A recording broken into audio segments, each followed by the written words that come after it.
In today's video, I'm going to teach you how to create a mind map in Miro. Mind mapping is a fantastic way to visually organize information and brainstorm ideas, whether you're planning a project, outlining a strategy, or simply exploring new concepts. Miro is an excellent tool for this purpose thanks to its intuitive interface and collaborative features. So, let's get started. First, you'll need to open Miro. If you're beginning from scratch, click on the New Board option. This will allow you to either start with a fresh canvas, or if you've previously worked on a project, you can choose to open an existing board. For now, let's focus on creating something new. Once you have your board ready, it's time to locate the Mind Map tool. Head over to the left toolbar on your screen and click on Templates. In the search bar that appears, type in Mind Map.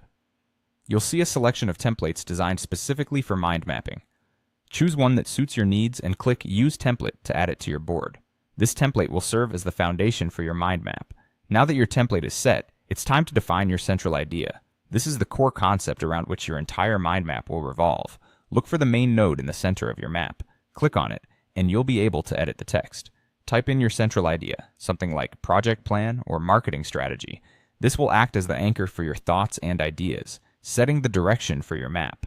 With your central idea in place, you can start expanding your mind map by adding branches. To create a child branch, simply click on a node and press the Tab key. This will allow you to delve deeper into subtopics related to your main idea. If you want to add a branch that shares the same level, press Enter.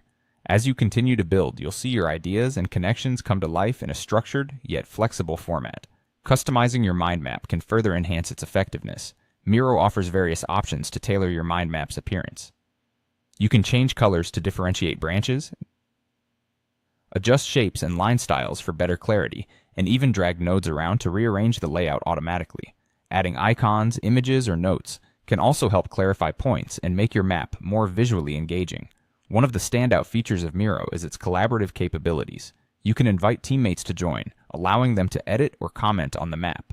This real-time collaboration is perfect for brainstorming sessions and ensures that all input is considered, leading to a richer, more comprehensive mind map. By following these steps, you'll be able to create a mind map in Miro that not only organizes your ideas efficiently, but also facilitates creative collaboration. So give it a try and see how it can transform your planning and brainstorming sessions. Thank you for watching, and happy mind mapping.